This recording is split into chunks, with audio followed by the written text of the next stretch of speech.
प्रयागराज महाकुंभ में मौनी अमावस्या पर हुई भगदड़, गंगा जल के प्रदूषण व तमाम अन्य मुद्दों को लेकर दाखिल की गई जनहित याचिका को इलाहाबाद हाई कोर्ट ने आज खारिज कर दिया है। हालांकि जो पिटिशनर हैं, उनका ये कहना है कि वो अदालत के फैसले से संतुष्ट नहीं है और हाई कोर्ट में ही रिकॉल एप्लीकेशन दाखिल कर अदालत से इस पूरे मामले को दोबारा सुनवाई किए जाने की मांग करेंगे। हमारे साथ याचिकाकर्ता के अधिवक्ता वीसी श्रीवास्तव और सुनीता शर्मा जी हैं, उनसे बात करते हैं। ये बताइए मुख्य रूप से क्या प्रेयर थी आप लोगों की और अदालत ने आज क्या फैसला दिया है? देखिए, दिव्य कुंभ महाकुंभ में तमाम गड़बड़ियां थी, चाहे ड्रोन सिस्टम हो, चाहे पानी की व्यवस्था हो, प्रदूषण की, चाहे वो पॉन्टून पुल की व्यवस्था हो, चाहे भगदड़ की व्यवस्था हो, चाहे हाईवे की व्यवस्था हो, चाहे श्रद्धालुओं की घटना, सारे इशू को लेकर हम लोगों ने माननीय उच्च न्यायालय में ये याचिका दाखिल की थी। और उस याचिका में हम लोगों ने माननीय योगी आदित्यनाथ की बल्कि तारीफ भी की थी कि उन्होंने एक मुख्यमंत्री की हैसियत 18 बार आकर उन्होंने सोचे, लेकिन यहाँ के अधिकारियों में तालमेल न होने के कारण सारी गड़बड़ियां हुई। माननीय उच्च न्यायालय ने जो आज फैसला दिया, उन्होंने कहा अखबार को मैं अथेंटिक नहीं मानते हैं।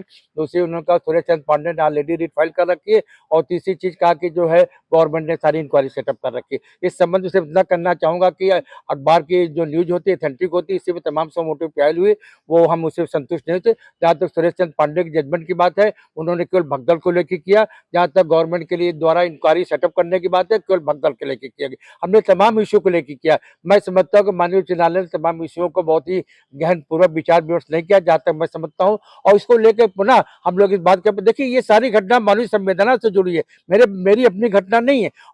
और अगर कोर्ट इस बात को नहीं मानती है कि साहब हम अखबार के कटिंग नहीं मानते, तो सवाल है पूरे शहर में जितने सीसीटीवी कैमरा लगे उसको मंगा लीजिए, आप पेन ड्राइव मंगा लीजिए। अगर सारी घटनाएं अगर सही न निकले तो then I will be out of the court. इस तरीके की चीजें नहीं होती है। अब क्या करेंगे इस मामले में? अब आगे देखिए, मैं इसकी रिव्यू निकाल करूंगा, कोर्ट से कहूंगा देखिए आपका जजमेंट जो है बहुत तार्किक नहीं है, क्योंकि दोनों जजमेंट सारे फैक्ट को इग्नोर करके लिए और उनको एक बार फिर से बहस करने की कोशिश करूंगा। अगर कोर्ट मान जाती है तो ठीक है, अदरवाइज सुप्रीम कोर्ट जाऊंगा कि सुप्रीम कोर्ट में ऑलरेडी इस बात को लेकर याचिका दाखिल की गई थी और सुप्रीम कोर्ट ने कहा था हाई कोर्ट जाइए। हम लोग हाई कोर्ट आए। अब हाई कोर्ट अगर हमारी बात नहीं सुनती, नहीं मानती, तो सुप्रीम कोर्ट जाएंगे, लेकिन एक बार फिर प्रयास करेंगे इलाहाबाद हाई कोर्ट में पुनः इसी कोर्ट। मतलब मुख्य रूप से भगदड़ की घटना, गंगा जल के प्रदूषण और जो कुछ अन्य अव्यवस्थाएं कथित तौर पर थी, जिसमें पांटून पुल बंद होना, उन सारी चीजों को आपने इश्यू बनाया था। जी, ड्रोन सिस्टम को बनाया था, राम भद्राचार्य और धीरेन्द्र शास्त्री का बयान को लेकर बनाया था, 9 बजे पलटी उसको लेकर बनाया था, तमाम वो ढाबे की व्यवस्था को लेकर बनाया था, तमाम किराए ऊंची किराए में होटल में सारी व्यवस्था, कोई ऐसा इश्यू नहीं था जो हमको नहीं लिया। लेकिन नावों का इश्यू भी था। हाँ, नाव का भी इश्यू था, लेकिन कोर्ट ने उन सारे इश्यू को न जाने क्यों, मैं नहीं समझ सकता हूँ किस तरह से इग्नोर कर दिया। उसकी क्रिटिसाइज तो नहीं कर रहा हूँ, उसका सम्मान करता हूँ, लेकिन सम्मान करते हुए मैं रिकॉल रिव्यू डालूंगा इसी कोर्ट के अंदर, और नहीं तो फिर सुप्रीम कोर्ट जाऊंगा, जैसा हम लोगों की राय बनेगी। मतलब अदालत का जो फैसला है उससे मैं कतई संतुष्ट नहीं हूँ। आप ही बता दीजिए कि अगर आदरणीय मोदी जी प्रधानमंत्री जी वहां ट्रम्प जी से वहां अमेरिका में बात करते, तो अखबार में जो समाचार निकलता है उसी को अथेंटिक तो मानते हैं। मोदी जी और ट्रम्प जी आकर यहाँ पर सशरीर तो नहीं आएंगे, कहा साहब हमने मीटिंग की। इस तरीके की अब कुसुम लता के मतलब आपका कहना है कि जो मीडिया रिपोर्ट थी वही फैक्ट है, क्योंकि सारे मीडिया ने एक ही बात को रिपोर्ट किया था। जी। हमारे साथ सुनीता शर्मा जी भी हैं, ये इस पूरे मामले में आपके साथ थी। सुनीता जी, क्या आपको लगता है कि क्या क्या मुद्दे आपने उठाए थे और क्या जजमेंट आया है? देखिए, मुद्दा तो कई था। एक तो गंगा जी के पानी को लेकर था। हेता पट्टी के पास जो है बहुत काला पानी था और सीपीसीबी की रिपोर्ट भी यही है कि जो है गंगा जल, सेंट्रल पोल्यूशन बोर्ड की रिपोर्ट भी एनजीटी में दी गई कि पानी जो है मानने के अनुसार नहीं था, उसमें फीकल कॉलीफॉर्म था और उसमें बीओडी भी कम थी और पानी नहाने लायक, पीने लायक भी नहीं था। एनजीटी में ये केस अभी भी चल रहा है। दूसरा, हमारा पॉन्टून पुल बंद होने का था।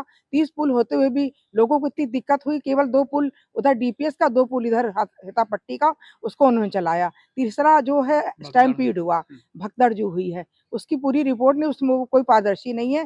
तो उसमें कुछ बहुत ही ज्यादा लोग परेशान है, ना लिस्ट जारी की गई कितने लोग मरे, ना उनको क्या मुआवजा दे गया, वो आज तक नहीं हुआ। उसकी भी इंक्वायरी चल रही है। मतलब आप लोग चाहती थी कि जितने पीड़ित हैं सबकी एक लिस्ट जारी किया जाए, सही संख्या बताई जाए, सबका नाम पता सार्वजनिक किया जाए। जी, यही चाहते थे हम लोग।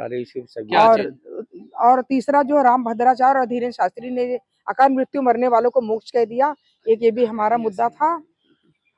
और जो है और भी कई मुद्दे थे। हाँ, नाविकों ने ज्यादा पैसा लिया। संतुष्ट नहीं अदालत के फैसले से संतुष्टि तो नहीं है। उन्होंने जो है तो हम लोग सारी बातों को लेट डाउन कर दिया और हम लोग इसको लेकर पुनर्विचार याचिका दाखिल करेंगे और कोशिश करेंगे कि कोर्ट हमारी बात को फिर समझने की कोशिश करे और जो है जो न्याय चाहिए वो न्याय मिले। लोगों को न्याय नहीं मिल पाया, हम लोग बहुत आहत हैं। सीबीआई जांच आप लोग चाहते सीबीआई हैं? एक चीज और कहना चाहूंगा, जिन ज्योतिषियों ने कहा कि 144 साल के बाद महाकुंभ लगा, अमृत वर्षा हुई, उन्हीं की वजह से अत्यधिक भीड़ आई। 60 करोड़ पब्लिक है, 40 करोड़ की व्यवस्था, 60 करोड़ आप उनको बुला दीजिए, जिसने अमृत देखा हो, अमृत गिर रहा हो, वो बता दे 144 साल के बाद लगा हुआ लगेगा। इस तरीके के जो भ्रम फैला गया हम श्रद्धालुओं आप के बीच में, चाहते थे कि पूरे घटनाक्रम की सीबीआई पूरी जांच घटना की सीबीआई जांच हो, दूध का दूध पानी का पानी हो जाए, इसमें कौन सी गड़बड़ी थी। लेकिन कोर्ट, जब हम कोर्ट को कुछ कह नहीं सकते, फिर एक बार समझाने का प्रयास करूंगा और नहीं तो सुप्रीम कोर्ट जाऊंगा। सुप्रीम कोर्ट का रास्ता हमारे लिए खुला हुआ है। निश्चित तौर पर कहा जा सकता है कि जो भगदड़ की घटना थी, गंगा जल के प्रदूषण का मामला था, तमाम दूसरी अव्यवस्थाएं थी, उनकी सीबीआई जांच कराए जाने की मांग को लेकर जो जनहित याचिका दाखिल की गई थी, उसे इलाहाबाद हाई कोर्ट ने खारिज कर दिया है। योगी सरकार के लिए बड़ी राहत है, लेकिन जो याचिकाकर्ता हैं उनका कहना है कि वो अदालत के फैसले से संतुष्ट नहीं है। इलाहाबाद हाई कोर्ट में रिकॉल अर्जी दाखिल करेंगे और जरूरत पड़ने पर सुप्रीम कोर्ट का भी दरवाजा खटखटाएंगे।